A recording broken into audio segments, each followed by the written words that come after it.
जय हिंद साथियों। आप सभी का स्वागत है हमारे YouTube चैनल रामपुर स्टडी में।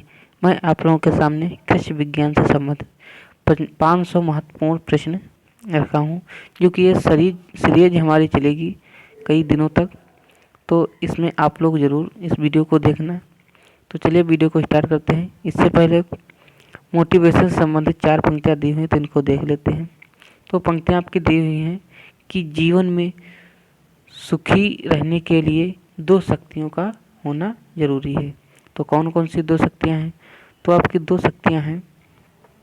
पहली शक्ति जो आपकी है वो है सहन शक्ति, और जो दूसरी शक्ति है वो है समझ शक्ति। अगर ये दोनों शक्ति आपके शरीर में विद्यमान है तो आपका जीवन सुखी रहेगा। तो चलिए अब क्वेश्चन पर चलते हैं। आज का हमारा फर्स्ट क्वेश्चन दिया हुआ है कि भैंस में गर्भावधि का समय होता है, तो ये होता है 310 दिन। फिर क्वेश्चन नंबर 2 दिया हुआ है, मुर्गी के शरीर का तापमान होता है, तो ये होता है 106 फ़ारेनहाइट। मुर्गी के शरीर का तापमान होता है।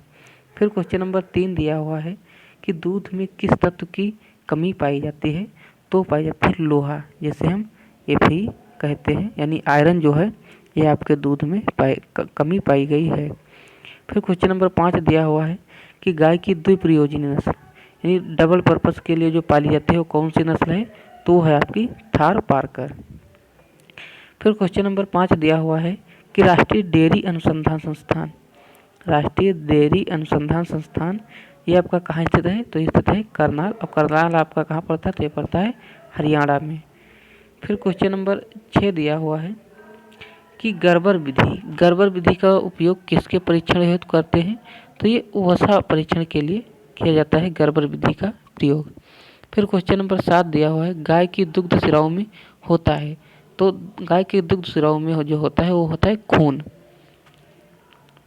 फिर क्वेश्चन नंबर 8 दिया हुआ है कि भारत में कपास की एक गांठ का वजन कितना होता है, तो ये होता है 170 किलोग्राम एक गांठ का वजन होता है। फिर क्वेश्चन नंबर 9 दिया हुआ है कि मक्का की संकर किस्म है, तो मक्का की संकर किस्म है गंगा गेरा जो है ये आपकी मक्का की संकर किस्म है। अब अगर आप लोगों से पूछ लिया जाए कि मक्का का वानस्पतिक नाम क्या होता है, मक्का का जो बोटेनिकल नेम होता है वो होता है आपका जिया मेज, जो होता है इसका वानस्पतिक नाम होता है जिया मेज, इसका जो है वानस्पतिक नाम होता है। फिर क्वेश्चन नंबर अगला दिया हुआ है कि राजस्थान की औसतन वार्षिक वर्षा कितनी होती है, तो ये होती है आपकी 57.51 लगभग जो है इसकी वार्षिक वर्षा राजस्थान की होती है।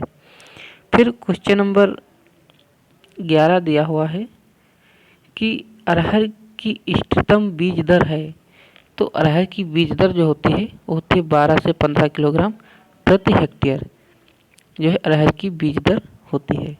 फिर क्वेश्चन नंबर 12 दिया हुआ है कि कार्थेमस टिंटोरियस किसका बोटेनिकल नेम है, तो ये आपका है कुसुम का जो है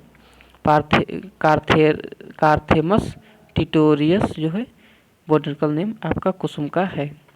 फिर क्वेश्चन नंबर 13 दिया हुआ है वातावरण में कार्बन डाइऑक्साइड यानी CO2 की औसत सांद्रता कितनी है, तो है आपकी 300 ppm।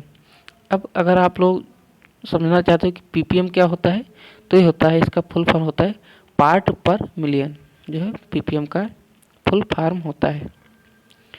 फिर अगला क्वेश्चन है क्वेश्चन नंबर 14 कि बरसीम में नाइट्रोजन स्थिरीकरण करने वाला बैक्टीरिया होता है, तो वो होता है राइजोबियम ट्राइफोलियाई जो होता है ये आपका बरसीम में नाइट्रोजन स्थिरीकरण करने वाला बैक्टीरिया होता है राइजोबियम ट्राइफोलाई।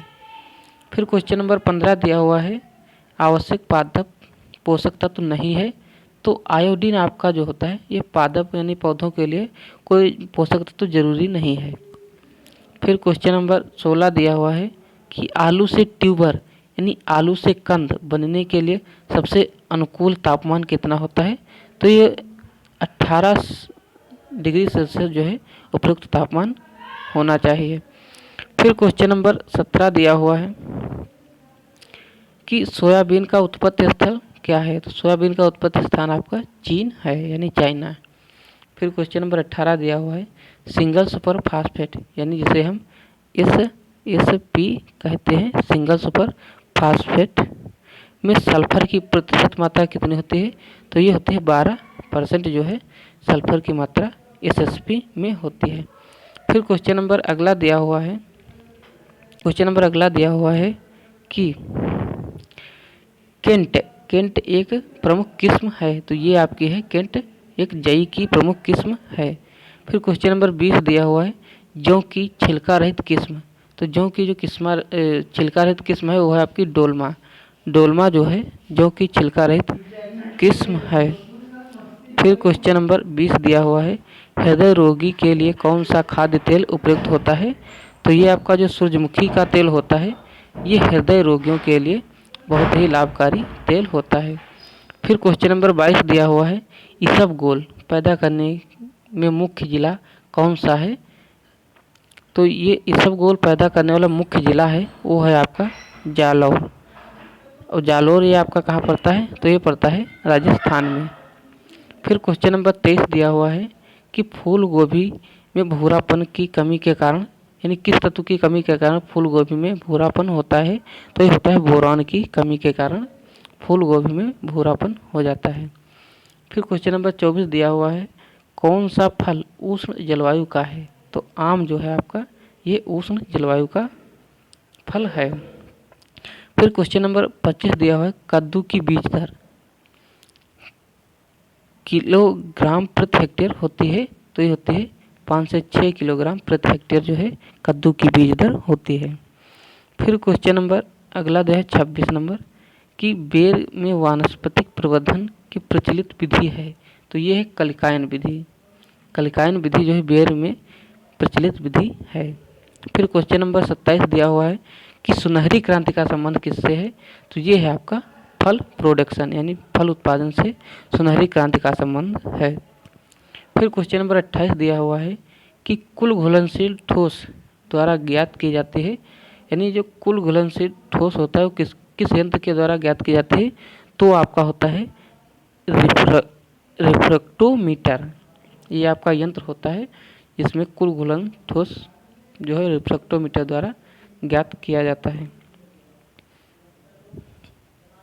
फिर क्वेश्चन नंबर 29 दिया हुआ है कि अर्का सूरजमुखी एक उन्नत किस्म है। तो ये किसकी है? तो ये आपकी है कद्दू की जो है अर्का सूरजमुखी एक उन्नत किस्म है। फिर क्वेश्चन नंबर 30 दिया हुआ है, फलों को पकाने में उपयुक्त यानी उपयोगी हार्मोन कौन सा है? तो ये आपका है एथिलीन। एथिलीन जो होता है ये आपका कच्चे फलों को पकाने में उपयुक्त हार्मोन होता है। फिर क्वेश्चन नंबर 31 दिया हुआ है कि किस फल में विटामिन सी सर्वाधिक मात्रा में पाई जाती है? तो ये पाई जाती है आपके आंवला में। आंवला में जो है विटामिन सी सर्वाधिक मात्रा में पाई जाती है। और अगर जैसे पूछे सबसे ज़्यादा किस में पाई जाती है, ऑप्शन के अकॉर्डिंग अगर आपका बारबेडा चेरी दिया हो तो उसमें सबसे ज़्यादा आपकी विटामिन सी पाई जाती है और आपका सेकेंड नंबर पर आंवला आता है। फिर क्वेश्चन नंबर 32 दिया हुआ है कि जेली में कुल घुलनशील ठोस पदार्थ होता है। तो ये आपका होता है 65% जो है जेली में कुल घुलनशील ठोस पदार्थ होता है। फिर क्वेश्चन नंबर 33 दिया हुआ है, एप्पल कलर एक किस्म है। तो ये है आपकी अमरूद की जो है एप्पल कलर किस्म है। तो ये अमरूद की है। अमरूद की आपकी कई वैरायटियाँ भी हैं, जैसे आपकी इलाहाबादी हुई, तो इन सबको आप लोग ध्यान रखिएगा। फिर क्वेश्चन नंबर 34 दिया हुआ है कि मोती का सर्वाधिक उत्पादन किस प्रदेश में होता है? तो ये होता है राजस्थान में। किस प्रदेश में होता है? तो ये होता है आपका राजस्थान में। मोती का सर्वाधिक उत्पादन जो है प्रोडक्शन राजस्थान में होता है। फिर क्वेश्चन नंबर 35 दिया हुआ है कि एक वयस्क व्यक्ति को औसतन दैनिक सब्जी आवश्यक होती है। तो ये होती है 300 ग्राम प्रति व्यक्ति प्रतिदिन जो है 300 ग्राम प्रति व्यक्ति प्रतिदिन जो है सब्जी की आवश्यक होती है। और अगर पूछ लिया कि प्रति व्यक्ति अगर आप लोगों से पूछ रहे हैं कि प्रति व्यक्ति दूध की कितनी रिक्वायरमेंट होती है प्रतिदिन, तो लगभग जो है 250 ग्राम जो है आपकी प्रति व्यक्ति जो है दूध की रिक्वायरमेंट होती है। सॉरी 250 नहीं होगा, यहाँ पर आपका होगा 340 ग्राम जो है प्रति व्यक्ति आपका दूध की रिक्वायरमेंट होती है। 340 से 350 ग्राम चलता है, तो इसको आप लोग ध्यान में रखिएगा। 340 से 350 ग्राम प्रति व्यक्ति आपकी यानी प्रति मेल आवश्यकता होती है दूध की। फिर क्वेश्चन नंबर 36 दिया हुआ है कि टोंगनबर्ग एक विदेशी नस्ल है, तो ये है आपकी बकरी की जो है टोंगनबर्ग एक विदेशी नस्ल है। फिर क्वेश्चन नंबर 37 दिया हुआ है कि कुसुम के बीज में तेल की प्रतिशत मात्रा कितनी होती है, तो ये होती है आपकी 30 से 35% जो है कुसुम में तेल की प्रतिशत मात्रा होती है। नंबर 38 दिया हुआ है कि अंधी गुड़ाई संभव है, तो ये आपकी गन्ने में की जाती है अंधी गुड़ाई। अब अगर आप लोगों से पूछा है कि गन्ने का बॉटनिकल नेम क्या होता है, तो ये होता है आपका सेकेरम ऑफिसिनेरम। क्या होता है? Saccharum officinarum. फिर क्वेश्चन नंबर अगला दिया हुआ है 39 नंबर कि भारत की औसत वर्षा कितनी होती है, तो ये होती है 1190 mm। यह भारत की वार्षिक वर्षा 1190 mm होती है। फिर क्वेश्चन नंबर 40 दिया हुआ है कि वातावरण में CO2 यानी कार्बन डाइऑक्साइड की मात्रा कितनी है, तो ये है आपकी 0.03% जो है वातावरण में कार्बन डाइऑक्साइड की मात्रा है। और अगर पूछ लिया जाए कि नाइट्रोजन की कितनी मात्रा है वायुमंडल में, तो नाइट्रोजन की जो है ये है आपकी कितनी, तो ये आपकी 78 पॉइंट कुछ जो है लगभग आप 8 मान लीजिए, ऐसे कुछ जो है होती है 78 पॉइंट, यानी एग्जैक्ट 79 माना जाता है, लेकिन 78 पॉइंट कुछ 81-82 इस तरीके से होती है वायुमंडल में नाइट्रोजन। और अगर आप लोगों से पूछ रहे हैं कि ऑक्सीजन कितनी होती है वायुमंडल में, तो ऑक्सीजन होती है आपकी 21 पॉइंट जो है आप कुछ होती है 21% जो है आपकी वायुमंडल में वो ऑक्सीजन पाई जाती है। फिर क्वेश्चन नंबर अगला दिया हुआ है कि 41 नंबर है कि मेथी का वैज्ञानिक नाम, तो ये होता है ट्राइगोनेला फोइनम, जो है आपका मेथी का बॉटनिकल नेम होता है ट्राइगोनेला फोइनम। फिर क्वेश्चन नंबर 42 दिया हुआ है कि स्टूलिंग किस फसल में प्रचलित प्रवर्धन विधि है, तो ये है आपका अमरूद की। स्टूलिंग जो है आपकी अमरूद में एक प्रवर्धन की प्रचलित विधि है। फिर क्वेश्चन नंबर 43 दिया हुआ है कि संकर बैगन की बीज दर कितनी होती है, तो ये होती है 250 ग्राम संकर बीज की बीज दर होती है 250 ग्राम प्रति हेक्टेयर संकर बैगन की बीज दर होती है। फिर क्वेश्चन नंबर अगला जो है 44 नंबर कि फूल गोभी में व्हीप टेल किस तत्व की कमी के कारण होता है या बीमारी होती है, तो ये होती है आपकी मोलिब्डेनम के कमी के कारण जो है फूल गोभी में व्हीप टेल बीमारी हो जाती है मोलिब्डेनम की कमी से। फिर क्वेश्चन नंबर 45 दिया हुआ है कि ठंडी जलवायु का फल है, तो ठंडी जलवायु का जो फल है वो आपका है सेब और नाशपाती, ये दो ठंडी जलवायु का फल है। फिर क्वेश्चन नंबर अगला दिया है 46 नंबर कि तरबूज में प्रति हेक्टेयर कितने किलोग्राम बीज की आवश्यकता होती है, तो 3 से 4 किलोग्राम प्रति हेक्टेयर बीज की आवश्यकता होती है। फिर क्वेश्चन नंबर 47 दिया हुआ है कि हनी ड्यू व वसा व पूसा डिलीशियस, ये आपकी दो किस्में हैं, यानी हनी ड्यू पूसा डिलीशियस, तो ये आपकी किसकी दो किस्में हैं, तो ये आपकी पपीते की दो किस्में हैं, हनी ड्यू और पूसा डिलीशियस, ये दो किस्में आपकी पपीते की हैं। फिर क्वेश्चन नंबर 48 दिया हुआ है कि फलों को पाले से बचाने के लिए सल्फ्यूरिक अम्ल यानी H2SO4 का कितने प्रतिशत का छिड़काव करते हैं, तो ये करते हैं 0.1% का छिड़काव करते हैं पाले से बचाने के लिए। फिर क्वेश्चन नंबर 49 दिया हुआ है कि गांठ गोभी बोई जाती है, तो ये बोई जाती है आपकी रबी की फसल में, यानी रबी की फसल है आपकी गांठ गोभी। फिर क्वेश्चन नंबर 50 दिया हुआ है कि जैम में घुलनशील ठोस पदार्थ है, तो ये आपका है जैम में 65 से 68% जो है जैव में घुलनशील ठोस पदार्थ है। फिर क्वेश्चन नंबर 51 दिया हुआ है कि एबेल मोस्कस स्कुलेंटम, तो ये आपका भिंडी का बोटनिकल नेम है। आप लोग ध्यान में रखना है कि भिंडी का उपनाम जो है ओकरा भी कहा जाता है। इसको क्या कहा जाता है? ओकरा जो है भिंडी का उपनाम है। फिर क्वेश्चन नंबर अगला दिया हुआ है 52 नंबर कि मानव आहार में, ये आपका रिपीटेड क्वेश्चन हो गया है, मानव आहार में प्रतिदिन सब्जी की आवश्यकता 300 ग्राम पर व्यक्ति प्रतिदिन होती है। फिर क्वेश्चन नंबर 53 दिया हुआ है बूंद बूंद सिंचाई सबसे अधिक उपयोगी है, तो ये आपके फल वाली फसलों के लिए सबसे उपयुक्त है। यानी एक टाइप से मान सकते हो बागवानी की फसलों के लिए बूंद बूंद सिंचाई या टपक टपक टपक सिंचाई जो है उपयोगी है फल वाली फसलों के लिए। फिर क्वेश्चन नंबर 54 दिया हुआ है कि एकांतर फलन की समस्या पाई जाती है, तो ये पाई जाती है आम की फसल में एकांतर फलन की समस्या पाई जाती है। अब सोच रहे होंगे कि ये कैसे, तो ये आपका होता है कि आम में एक वर्ष फल आता है और एक वर्ष फल नहीं आता है, इसलिए एकांतर फलन समस्या आम में देखने को मिलती है।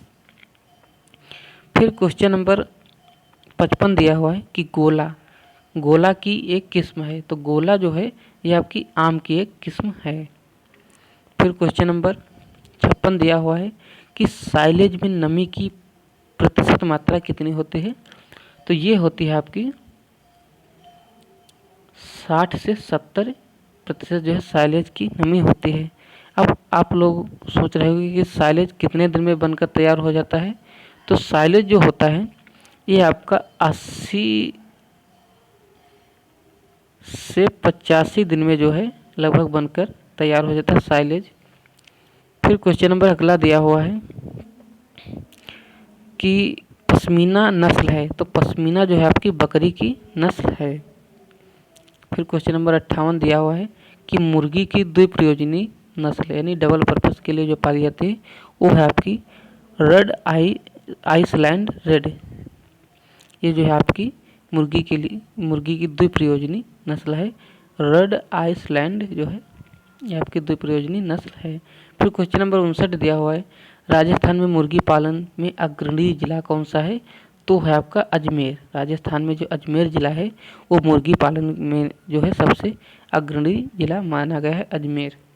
फिर क्वेश्चन नंबर 60 दिया हुआ है कि मुर्गी के शरीर का तापमान, तो ये होता है 105 से 107 डिग्री फ़ारेनहाइट मुर्गी का तापमान होता है।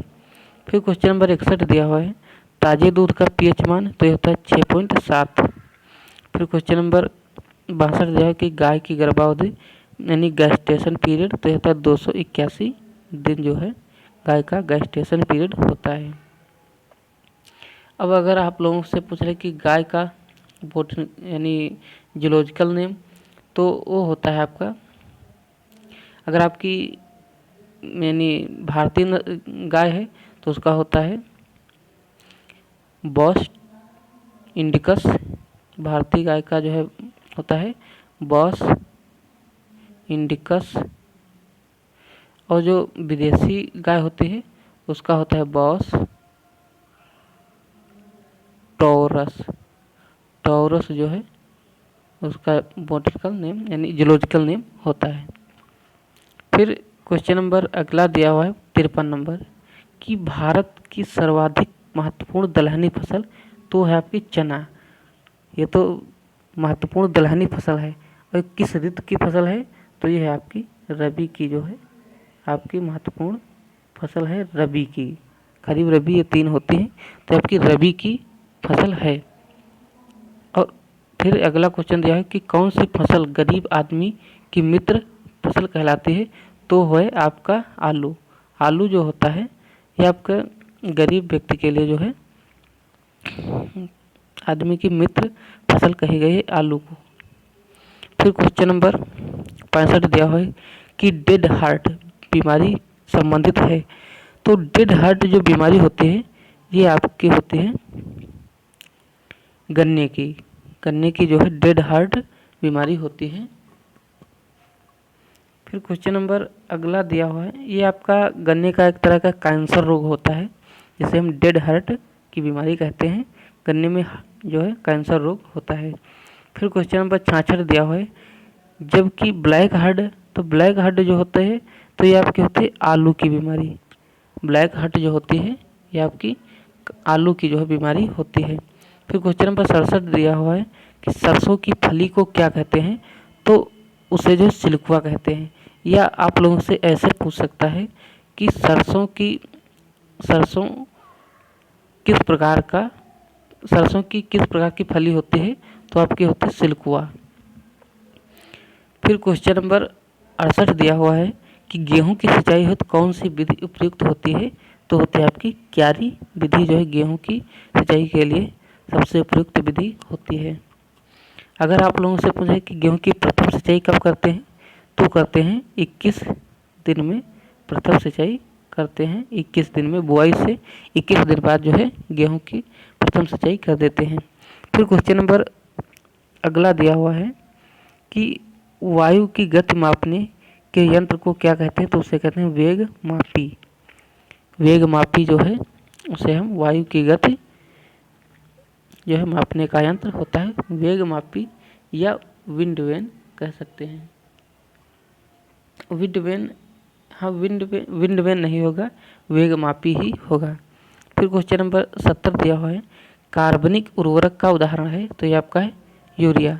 कार्बनिक उर्वरक का उदाहरण है आपका यूरिया।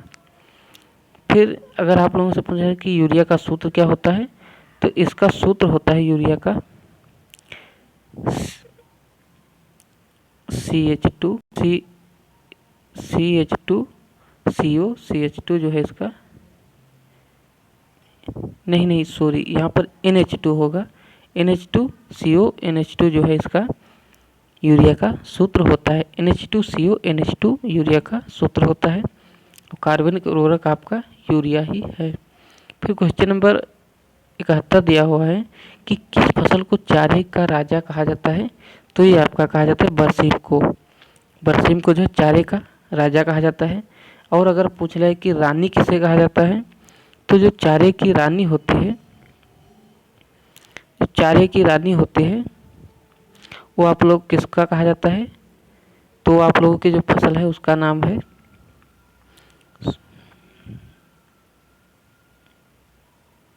यहाँ पर थे कि किस फसल को चारे का राजा कहा जाता है, तो है बरसीम।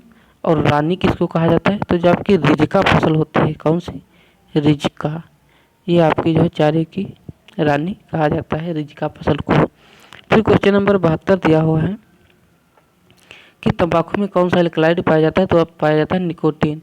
या ऐसे पूछा जा सकता है तंबाकू में कौन सा तत्व पाया जाता है, तो पाया जाता है निकोटीन तत्व या पदार्थ। फिर क्वेश्चन नंबर 73 दिया है कि गाय की कौन सी नस्ल श्रम कार्य के लिए उपयुक्त है, तो वो है नागौरी। नागौरी जो होती है वो गाय की जो है श्रम कार्य के लिए उपयुक्त होती है। फिर क्वेश्चन नंबर अगला दिया हुआ है कि बकरी में रोमन नाक दिखावट वाली नस्ल कौन सी है, तो है आपकी जमुनापारी। इसमें जो है रोमन नाक पाई जाती है। फिर क्वेश्चन नंबर अगला दिया हुआ है कि रोगाणुनाशक की तरह पशु चिकित्सा में काम लिया जा सकता है, तो जो आपका बोरिक एसिड होता है ये आपका पशु चिकित्सा में रोगाणुनाशक के रूप में काम लिया जाता है। फिर क्वेश्चन नंबर 78 दिया हुआ है कि बछड़े के आहार स्वरूप खीस का सबसे प्रमुख कार्य है, तो इसका आंसर यही होगा कि जो आपका बछड़ा होता है उसके लिए जो है खीस बहुत महत्वपूर्ण होता है। ये जो है आपका एक तरह का जो है पौष्टिक आहार होता है बछड़े के लिए। तो ये थे आज के हमारे कुछ क्वेश्चन। आई होप आपको समझ में आ रहे होंगे। इसी के साथ मैं अपने वीडियो को समाप्त करता हूँ। सभी से रिक्वेस्ट है कि हमारे यूट्यूब चैनल रामपुर स्टडी को सब्सक्राइब कर लेना और वीडियो को शेयर ज़रूर कर देना। जय हिंद, जय भारत।